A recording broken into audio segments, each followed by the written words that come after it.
قرآن کو جانیں، قرآن کو سمجھیں، قرآن کے معنی کو جانیں، قرآن کے معنی کو سمجھیں، رسول اللہ صلی اللہ علیہ وسلم کو جانیں، رسول اللہ صلی اللہ علیہ وسلم کی زندگی کو پڑھیں، اور بہت کچھ ہم سیکھ لیں۔ جو لوگ پڑھے لکھے ہیں وہ پڑھ کر سیکھیں، جو لوگ سن سکتے ہوں وہ سن کر سیکھیں، جو لوگ دوسروں سے پوچھ سکتے ہوں وہ پوچھ کر سیکھیں۔ یقین جانیے امت مسلمہ اپنا یہ رول ادا کرے تو بہت اچھا رول ادا کر سکتی ہے۔ ایک آخری بات،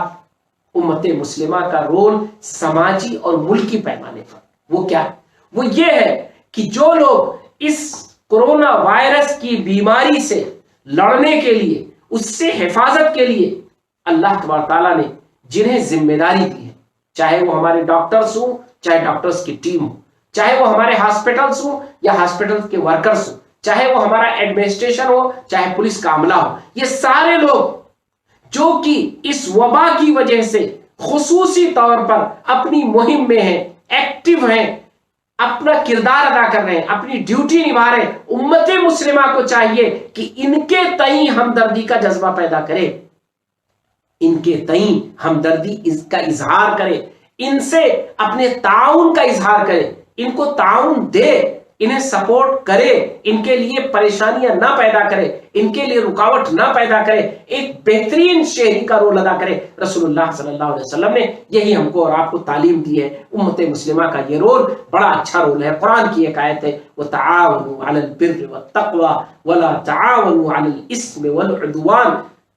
اللہ تعالیٰ نے حکم دیا، حکم ہے یہ اللہ کا براہ راست حکم ہے، وَتَعَاوَنُوا عَلَى الْبِرِّ وَالتَّقْوَى، کہ دیکھو اچھے کاموں میں، بھلائی کے کام میں، بہتری کے کام میں ایک دوسرے کے معاون بنو۔ تو بحیثیت امت مسلمہ اس آیت پر عمل پیرا ہونے کے لیے اور اس آیت کے میسج کو کنوے کرنے کے لیے ہمیں اپنے انتظامیہ کا، اپنے ڈاکٹرز کا، اپنے نرسنگ سسٹم کا، اپنے میڈیکل سسٹم کا سپورٹر بننا ہے، تاکہ ہم اس